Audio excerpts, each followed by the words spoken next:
భారత ఉపరాష్ట్రపతిగా MP doctor K Laxman ను బరిలో నిలబెట్టబోతోందా ఎన్డీఏ అంటే అటువంటి మాట వినిపిస్తోంది. ఎన్డీఏ ఉపరాష్ట్రపతి అభ్యర్థి రేసులో ముందంజలో ఉన్నారు డాక్టర్ కె లక్ష్మణ్. మోదీ అమిత్ షాలకు అత్యంత సన్నిహితుడిగా లక్ష్మణ్ కు పేరుంది. ప్రస్తుతం రాజ్యసభ సభ్యుడిగా అంటే రాజ్యసభ ఎంపీగా అలాగే ఓబీసీ మోర్చా జాతీయ అధ్యక్షుడిగా ఉన్నారు డాక్టర్ కె లక్ష్మణ్. ఈసారి సౌత్ ఇండియాకి ఉపరాష్ట్రపతి ఇవ్వాలనే యోచనలో ఉంది భారతీయ జనతా పార్టీ. ఈ నేపథ్యంలో సౌత్ కు ఉపరాష్ట్రపతి, నార్త్ కు బీజేపీ జాతీయ అధ్యక్ష పదవి ఇచ్చే అవకాశం ఉందంటూ చర్చ జరుగుతోంది. ఇటీవల ఎన్డీఏ పార్లమెంటరీ పార్టీ సమావేశంలో దీనిపై చర్చ జరిగినట్టుగా తెలుస్తోంది. వచ్చే నెల 9న భారత ఉపరాష్ట్రపతి పదవికి ఎన్నిక జరగబోతోంది.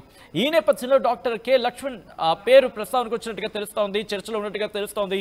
ఈ నేపథ్యంలో ప్రస్తుతం అనేక అంశాలు దీని చుట్టూతో ఉన్నాయి. ఎందుకంటే ఈసారి చాలా స్ట్రాంగ్గా కాన్సన్ట్రేషన్ చేసింది దక్షిణాది మీద ఇటు భారతీయ జనతా పార్టీ. ఈ నేపథ్యంలోని భారతీయ జనతా పార్టీ వ్యక్తి అయి ఉండాలి. దాంతోపాటు భారతీయ జనతా పార్టీలో తన ప్రస్థానాన్ని కొనసాగిస్తున్న వ్యక్తిగా అంటే భారతీయ జనతా పార్టీలో పుట్టి భారతీయ జనతా పార్టీలో పెరిగి భారతీయ జనతా పార్టీతో ఉన్న వ్యక్తికి సంబంధించి ఆ పదవిని ఇస్తే ఇంకా బాగుంటుందనే అభిప్రాయం పార్టీలో వ్యక్తమైనట్టుగా తెలుస్తోంది. సో ఈ నేపథ్యంలోని ఇటు దక్షిణాదికి సంబంధించిన వ్యక్తి, ఎక్స్పీరియన్స్డ్ పర్సన్, దాంతోపాటు ప్రస్తుతం రాజ్యసభ సభ్యుడిగా ఉన్నారు. దాంతోపాటు 11 మంది ఉండే పార్లమెంటరీ బోర్డుకి సంబంధించిన దాంట్లో మెంబర్గా ఉన్నారు. ఇంకా అనేక అంశాలు ఉన్నాయి. ఇటు మోదీకి అమిత్ షాలకు లాయల్ అంటే పేరు ఉంటుంది, లాయల్ అనే పేరు కూడా వినిపిస్తూ ఉంటుంది, లాయల్గా ఉంటున్నారు భారతీయ జనతా పార్టీకి. సో ఈ అన్ని అంశాలు కూడా ఇటు భారతీయ జనతా పార్టీలో ఇటు కె లక్ష్మణ్ కంటిన్యూ అవ్వడానికి కారణం అవుతూనే ఇప్పుడు ఉపరాష్ట్రపతి రేసులో లక్ష్మణ్ ఉన్న పేరు వినిపించడానికి కారణమవుతోంది. సో ఈ నేపథ్యంలో ఎటువంటి అంశాలను పార్టీ పరిశీలిస్తోంది, ఎటువంటి సాధ్యాలను పరిశీలించడం జరుగుతుంది, ఒకసారి డీటెయిల్గా తెలుసుకునే ప్రయత్నం చేద్దాం. మా ప్రతినిధి శ్రీధర్ అప్డేట్స్ అందించేందుకు సిద్ధంగా ఉన్నారు. శ్రీధర్, డాక్టర్ కె లక్ష్మణ్ ప్రస్తుతం ఉపరాష్ట్రపతి రేసులో ముందంజలో ఉన్నట్టుగా తెలుస్తోంది. ఎటువంటి అంశాలను పరిశీలించడం జరుగుతోంది భారతీయ జనతా పార్టీ, ఎటువంటి వ్యూహాత్మకంగా అడుగులు వేస్తోంది?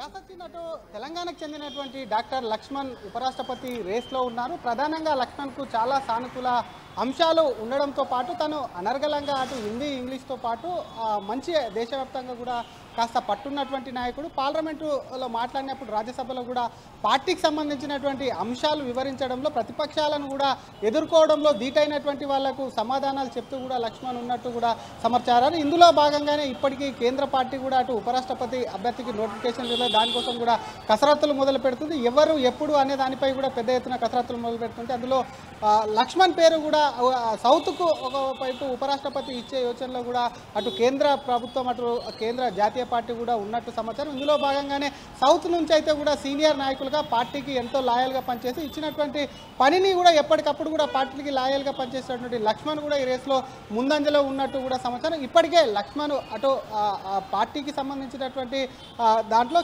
చాలా కీలకమైన పోస్టులో ఉన్నారు. ఒకవైపు ఓబీసీ మోర్చా జాతీయ అధ్యక్షుడిగా లక్ష్మణ్ ఉంటూనే మరొక పక్క పార్లమెంటరీ బోర్డు మెంబర్. ఈ పార్లమెంటరీ బోర్డు మెంబర్ అనేది కూడా చాలా కీలకంగా ఉన్నటువంటి పోస్టు. ఇందులో కేవలం బీజేపీకి సంబంధించినటువంటి పార్లమెంటు బోర్డు ఏదైనా సరే, ఒక రాష్ట్రానికి సంబంధించినటువంటి సీఎం కానివ్వండి, ఇతర బీజేపీకి సంబంధించినటువంటి కీలకమైన విషయాలు ఏవైతే ఉంటాయో వాటికి సంబంధించి పార్లమెంటరీ బోర్డు నిర్ణయిస్తున్న అందులో మెంబర్గా కూడా ఉన్నారు. 11 మంది పార్లమెంటరీ బోర్డులో ఉంటే అందులో 11 మందిలో కూడా లక్ష్మణ్ గారు ఉన్నారు. గతంలో జరిగినటువంటి పార్లమెంటు ఎన్నికలకు సంబంధించి ఎన్నికల కమిటీలో సభ్యునిగా ఉన్నాడు. ప్రస్తుతం ఓబీసీ మోర్చా జాతీయ అధ్యక్షులుగా పార్లమెంటరీ బోర్డు మెంబర్గా కొనసాగుతున్నారు. కాబట్టి మరొక పక్క యూపీ నుంచి రాజ్యసభ సభ్యులుగా ఎన్నికవడమే కాకుండా ఓబీసీ మోర్చా జాతీయ అధ్యక్షుడిగా దేశవ్యాప్తంగా తిరుగుతున్నారు. కాబట్టి సౌత్ నుంచి చూసుకున్నట్లయితే గతంలో వెంకయ్యనాయుడు, ఇదే మోడీ ప్రభుత్వంలో కూడా వెంకయ్యనాయుడు ఉపరాష్ట్రపతిగా చేశారు. అనంతరం కూడా ఆయన ఏపీకి సంబంధించినటువంటి వ్యక్తి. కాబట్టి తెలంగాణలో వచ్చేటువంటి ఎన్నికలే లక్ష్యంగా చేసుకుంటే లక్ష్మణ్ను ఉపరాష్ట్రపతిగా తీసుకొని ఇక్కడ పార్టీ పైన కూడా అటు బీజేపీ అధిష్టానం కూడా పెద్ద ఎత్తున ఫోకస్ చేసింది. కాబట్టి అటు ఒకవేళ సౌత్ నుంచి మాత్రం ఉపరాష్ట్రపతి అభ్యర్థి ఇచ్చే యోచన ఉంటే మాత్రం డెఫినెట్గా లక్ష్మణ్కు ఇచ్చే ఛాన్స్ ఉందని చెప్పి కూడా కమలం శ్రేణిలో కూడా మాట్లాడుకుంటున్నటువంటి సిచ్యువేషన్ ఉంది. ఉపరాష్ట్రపతి ఎన్నికకు సంబంధించి కూడా ఇప్పటికే చూసాం. ఒకవైపు జగదీప్ ధన్ఖాన్ కూడా ఉపరాష్ట్రపతికి రాజీనామా చేసిన అనంతరం కూడా పార్టీ పెద్ద ఎత్తున ఆలోచిస్తుంది ఎవరు నియమించాలి. ఎందుకంటే ఒకవైపు ఇప్పటికే చూస్తున్నామట పార్లమెంటు సమావేశాలు జరుగుతున్నటువంటి సిచ్యువేషన్ చూస్తున్నాం. ఎందుకంటే ప్రతిపక్షాలు చాలా బలంగా ఉంటున్నాయి. వారికి సంబంధించి కూడా సభను ఎప్పటికప్పుడు కూడా కనీసం 5 నిమిషాలు నడవకుండా వాయిదా వేస్తున్నాయి. కాబట్టి ఉపరాష్ట్రపతి రాజ్యసభ రాజ్యసభలో చైర్మన్గా ఉంటారు, చైర్మన్గా వ్యవహరిస్తారు కాబట్టి సమర్థవంతంగా ప్రతిపక్షాలను కంట్రోల్ చేయడం, అధికార పక్షానికి సంబంధించినటువంటి అంశాలను కూడా తీసుకెళ్ళడం, ఇవన్నిటిని కూడా కంట్రోల్ చేసేటువంటి సిచ్యువేషన్ ఉంటుంది కాబట్టి ఆ చైర్మన్ హోదా కూడా ఉపరాష్ట్రపతిని కూడా నిర్వర్తిస్తారు కాబట్టి దానికి సంబంధించి లక్ష్మణ్కి సంబంధించినటువంటి అంశాన్ని మరి అధిష్టానం కూడా పరిశీలిస్తున్నట్టు కూడా తెలుస్తుంది సచిన్. మరి రేపో మాపో కూడా లక్ష్మణ్ పేరు కానివ్వండి దానికి సంబంధించి పూర్తి స్థాయిలో వచ్చేటువంటి అవకాశం ఉందని చెప్పి ఆయన సన్నిహిత వర్గాలు అయితే అంటున్నాయి. అటు సౌత్కు మాత్రం, ఎందుకంటే ఇప్పటికటు బీజేపీకి సంబంధించి వివిధ రాష్ట్రాల అధ్యక్షులు నియమించింది కానీ జాతీయ అధ్యక్షులకు సంబంధించినటువంటి అంశం పెండింగ్లో ఉంది కాబట్టి ఈ పార్లమెంట్ సమావేశాల అనంతరం కూడా జాతీయ అధ్యక్షుల పైన ఒక క్లారిటీ వచ్చే అవకాశం ఉంది. కీలకమైనటువంటి 2 పోస్టులు పార్టీలో ఉన్నాయి కాబట్టి ఉపరాష్ట్రపతి అయినా సరే ఒకవేళ లేదంటే అటు జాతీయ అధ్యక్షులకు సంబంధించినటువంటి ఈ 2 పోస్టుల్లో ఏదో ఒకటికి సౌత్కి ఇవ్వాలనే యోచన వచ్చినప్పుడు ఉపరాష్ట్రపతి సౌత్కి ఇవ్వాలనే ఆలోచనలో కూడా ఉన్నట్టు సమాచారం. ఇందులో లక్ష్మణ్ అయితే కూడా అటు డాక్టర్ కె లక్ష్మణ్ చూసామటు ముందు నుంచి కూడా అటు ఏబీపీకి సంబంధించిన పార్టీలో ఎప్పటి నుంచో కూడా తను పార్టీలో కొనసాగుతున్నారు, పార్టీకి చాలా లాయల్గా ఉంటారు కాబట్టి ఆయన పేరు ప్రధానంగా పరిశీలనలో ఉన్నట్టయితే సమాచారం సచిన్. రైట్, అంటే మీరు అన్నట్టుగా బహుశా అనేక అంశాలు ఇక్కడ దోహదపడుతున్నాయని చెప్పుకోవాలి. ఎందుకంటే రాబోయే అంశానికి సంబంధించి మరి ముఖ్యంగా ఇటు రాజ్యసభలో కీలకమైన బిల్లులు ప్రస్తావనకు రాబోతున్నాయని చర్చ జరుగుతున్న క్రమంలో మరి ముఖ్యంగా గతంలో అంటే వెంకయ్యనాయుడు ఆయన ఉపరాష్ట్రపతిగా ఉన్న సందర్భంలో హ్యాండిల్ చేసినట్టుగా ఇప్పుడు హ్యాండిల్ చేయగలిగే పర్సనాలిటీ కావాలి అనేది ఇటు భారతీయ జనతా పార్టీ ఆశిస్తోంది. సో ఇటువంటి సందర్భంలో సౌత్కి ఇవ్వాలనుకున్న క్రమంలో ఇటు సీనియారిటీ ఉంది, మీరు అన్నట్టుగా లాయల్ అనే పేరు ఉంది, దాంతోపాటు మోదీకి అమిత్ షాకు అత్యంత సన్నిహితులైన ఆయన పేరు కూడా ఉంది. సో ఈ అంశాలని ఇక్కడ ఆలోచించే ప్రయత్నం చేస్తుందా, లేకపోతే ఇంకా ఇతరత్ర అంశాలు కూడా ఇక్కడ ప్రభావితం అయ్యే అవకాశం ఉందా? ఎప్పటికల్లా పూర్తి స్థాయిలో క్లారిటీ వచ్చే అవకాశం ఉందనుకోవాలి ఇక్కడ. సచిన్ 9 నుంచి నామినేషన్ల ప్రక్రియ ప్రారంభమవుతుంది కాబట్టి వచ్చే నెలలో ఎన్నికలు ఉంటాయి కాబట్టి దానికి సంబంధించి 2 రోజుల్లో ఈ రోజా లేదంటే ఎల్లుండి అనేది 2-3 రోజుల్లో కూడా ఒకవైపు అభ్యర్థికి సంబంధించినటువంటి విషయం మీద స్పష్టత వచ్చేటువంటి అవకాశం ఉంది. మీరు చూశారు వెంకయ్య నాయుడుకు సంబంధించినటువంటి అంశం గతంలో చూసుకున్నప్పుడు ఆయన పార్లమెంటు బోర్డు వ్యవహారాల మంత్రిగా చాలా పనిచేశాడు, అనేక పదవులు కూడా అధిరోహించాడు. తెలుగు రాష్ట్రం నుంచి కూడా అటు ఉపరాష్ట్రపతిగా ఎన్నికయ్యాడు. దేశంలోనే రాష్ట్రపతి తర్వాత ఉపరాష్ట్రపతి అటు సెకండ్ పౌరుడు అంటే ప్రథమ పౌరుడు, రాష్ట్రపతి అయితే సెకండ్ పౌరుడు కూడా ఒకవైపు కూడా ఉపరాష్ట్రపతి ఉంటారు కాబట్టి అటువంటి ముఖ్యమైనటువంటి పోస్ట్లో అటు బీజేపీ కూడా సౌత్ ఇండియాకి ఇస్తే ప్రస్తుతం అటు కేరళకు సంబంధించి కానివ్వండి, తమిళనాడుకు సంబంధించిన కానివ్వండి ఎన్నికలు ఉన్నాయి. ఆ తర్వాత సౌత్కు సంబంధించి కూడా బీజేపీ బలపడేందుకు కూడా సిద్ధంగా ఉంది కాబట్టి సౌత్ మీద, ఎందుకంటే కేవలం తెలంగాణలో కాదు ఏపీకి సంబంధించినటువంటి ఉమ్మడి ఏపీలో కూడా లక్ష్మణ్కు మంచి పట్టున్నటువంటి సిచ్యువేషన్ ఉంది. కర్ణాటక, తమిళనాడుతో పాటు ఇతర రాష్ట్రాల కేరళకు సంబంధించి కూడా లక్ష్మణ్ విజిట్ చేస్తూ ఉంటారు, అక్కడ నాయకులతో కూడా మంచి సంబంధాలు ఉన్నాయి కాబట్టి ఇటువంటి నేతను కూడా ఎన్నుకోవాలి అని చెప్పి కూడా ఒకవైపు బీజేపీ ఆలోచిస్తుంది. కేవలం పరిచయాలు అది ఒకటే కాదు, తనకు సంబంధించినటువంటి మంచి వాక్చాతుర్యం, ఇందాక చెప్పుకున్నట్టు ఆంగ్ల భాషలో ప్రావీణ్యం కానివ్వండి, మరొక పక్క హిందీ పైన పట్టు ఉండడం కానివ్వండి, ఇవైతే ఏవైతే ఉన్నాయో వీటన్నిటిని తీసుకోవడం, మంచిగా చదువుకున్నటువంటి వ్యక్తి. సభకు సంబంధించి గతంలో ఇటు చూసాం బీజేపీ రాష్ట్ర అధ్యక్షుడు ఇక్కడ పనిచేశాడు, ఇటు బీజేపీ యొక్క ఫ్లోర్ లీడర్ అంటే ఇటు సంబంధించి కూడా తెలంగాణలో ఫ్లోర్ లీడర్గా పనిచేస్తారు. వీటన్నిటిని కూడా ఒకవైపు కూడా బీజేపీ అధిష్టానం కూడా పరిగణలోకి తీసుకునేటువంటి అవకాశం ఉంది. అటు పార్లమెంటరీ బోర్డు మెంబర్లు 11 మందిలో లక్ష్మణ్ కూడా ఒకరున్నారు, చాలా కాలంగా బోర్డు మెంబర్గా కూడా కొనసాగుతున్నారు. గతంలో ఎన్నికల కమిటీలో కూడా మెంబర్గా ఉన్నారు. ఎన్నికల కమిటీకి సంబంధించినటువంటి దాంట్లో సమర్థవంతంగా ఇచ్చినటువంటి పోస్ట్ అన్నింటిని కూడా నిర్వర్తిస్తున్నారు కాబట్టి లక్ష్మణ్ ప్రస్తుతం రాజ్యసభ సభ్యుడిగా యూపీ నుంచి ఉన్నారు కాబట్టి ఆయన పేరు కూడా ఒకవైపు పార్టీ సీరియస్గా కూడా ఆలోచిస్తున్నట్టు సమాచారం. ఒకవేళ సౌత్కి ఇస్తే మాత్రం లక్ష్మణ్ పేరు ముందు వరుసలో ఉంటుందనే చర్చ కూడా ఒకవైపు జరుగుతున్నటువంటి సిచ్యువేషన్ ఉంది. ఢిల్లీ వర్గాలు సైతం కూడా లక్ష్మణ్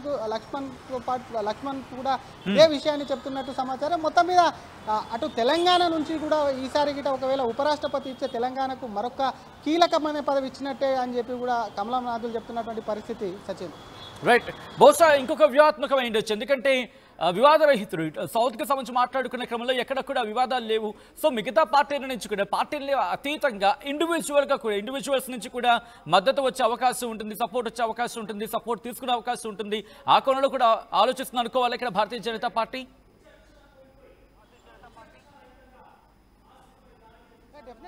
ఎందుకంటే పార్టీకి సంబంధించి అటు ఉపరాష్ట్రపతి అయితే రాజ్యసభ చైర్మన్గా వ్యవహరిస్తుంటారు కాబట్టి రాజ్యసభకు సంబంధించి సమర్థవంతంగా అక్కడ తను చైర్మన్గా వ్యవహరించాలి, వారందరినీ కూడా కంట్రోల్ చేయాలంటే అన్ని పార్టీలకు సంబంధించినటువంటి నాయకులను కూడా కంట్రోల్ చేయవలసి ఉంటుంది. నాన్ కాంట్రవర్సీ పర్సన్, మీరన్నట్టుగానే నాన్ కాంట్రవర్సీ పర్సన్ కాబట్టి అటువంటి వ్యక్తికి కూడా ఒకవైపు సభలో అందరినీ కూడా గందరగోళాన్ని సృష్టించకుండా కూడా వాటిని కేవలం వాళ్ళను అదుపులో పెట్టడమే కాకుండా ఏదైతే ప్రభుత్వం తీసుకెళ్తున్నటువంటి అంశాలు ఏవైతే ఉంటాయో వాటిని స్పష్టంగా కూడా ప్రతిపక్షాలకు కానివ్వండి, అటు దేశ ప్రజలు, అటు రాజ్యసభలో జరిగేటువంటి సిచ్యువేషన్, పార్లమెంట్లో జరిగేటువంటి సమావేశాలు చూస్తుంటారు కాబట్టి అటువంటి దాంట్లో వాళ్ళని కంట్రోల్ చేయడం, ప్రభుత్వం యొక్క బిల్లులను కూడా ప్రభుత్వం తీసుకున్న నిర్ణయాలు ముందుకు తీసుకెళ్లడంలో సమర్థవంతంగా ఉంటారు అని చెప్పి కూడా పార్టీ ఆలోచిస్తున్నట్టు సమాచారం. కాబట్టి అందరి మీరు అన్నట్టుగా అన్ని పార్టీలతో కూడా ఎక్కడ కూడా నాన్ కాంట్రవర్సీ ఉండేటువంటి వ్యక్తి కాబట్టి ఆ అంశాన్ని కూడా డెఫినెట్గా పరిగణలోకి తీసుకొని ఆయన వైపే మొగ్గు చూపే అవకాశాలు ఉన్నాయని చెప్పొచ్చు సచిన్.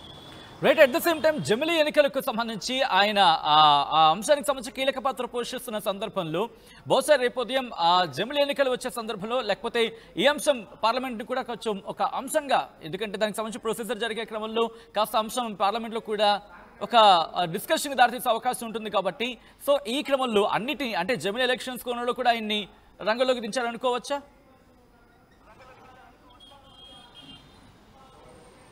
డెఫినెట్గా సచిన్, జమిలీ ఎన్నికలకు సంబంధించినటువంటి కమిటీలో కూడా డాక్టర్ కె లక్ష్మణ్ ఉన్నారు. ఆయనకు సంబంధించి కూడా జమిలీ ఎన్నికలు ఏ విధంగా నిర్వర్తించాలి, వస్తే ఏమవుతుందన్న అంశాలు ఏవైతే ఉన్నాయో అందులో కూడా కమిటీలో కూడా లక్ష్మణ్ ఉన్నారు కాబట్టి జమిలీ ఎన్నికలు సాధ్య సాధనాలపై కూడా ఒకవైపు లక్ష్మణ్ కూడా తన అభిప్రాయాన్ని కాకుండా దేశవ్యాప్తంగా జమిలీ ఎన్నికల మీద కూడా తిరిగినటువంటి అనుభవం ఉన్నటువంటి నేపథ్యంలో బీజేపీ ఖచ్చితంగా చెప్తుంది జమిలీ ఎన్నికలు వస్తాయి, ఖచ్చితంగా ఒకేసారి ఎన్నిక జరగాలి, లేదంటే దేశవ్యాప్తంగా ఎప్పుడు ఎన్నికలు ఎక్కడో ఒక చోట ఎన్నికలు జరగడంతో కూడా అభివృద్ధికి ఆటంకం కలుగుతుంది. సరైనటువంటి నిర్ణయాలు, జాతీయవాదంతో తీసుకున్నటువంటి నిర్ణయాలు దేశ అభివృద్ధి కోసం, దేశ పురోగతి కోసం తీసుకునేటువంటి నిర్ణయాల్లో కూడా చాలా డిస్టర్బెన్స్ అవుతుంది. కాబట్టి జమిలీ ఎన్నికల వైపు కూడా బీజేపీ మొగ్గు చూపుతుంది కాబట్టి ఆ కమిటీలో కూడా ఉన్నారు. ఎందుకంటే కేవలం జమిలీకి సంబంధించినటువంటి కమిటీలో కానీ ఏదైనా ఇంపార్టెంట్ సంబంధించినటువంటి బీజేపీ నియమించినటువంటి కమిటీలు అన్నిటిలో కూడా డాక్టర్ లక్ష్మణ్కు చోటు కల్పిస్తుంది. కాబట్టి ఉపరాష్ట్రపతికి సంబంధించినటువంటి అంశం వచ్చినప్పుడు మాత్రం డెఫినెట్గా లక్ష్మణ్ పేరు ఉంటుంది. గతంలో తను చేసినటువంటి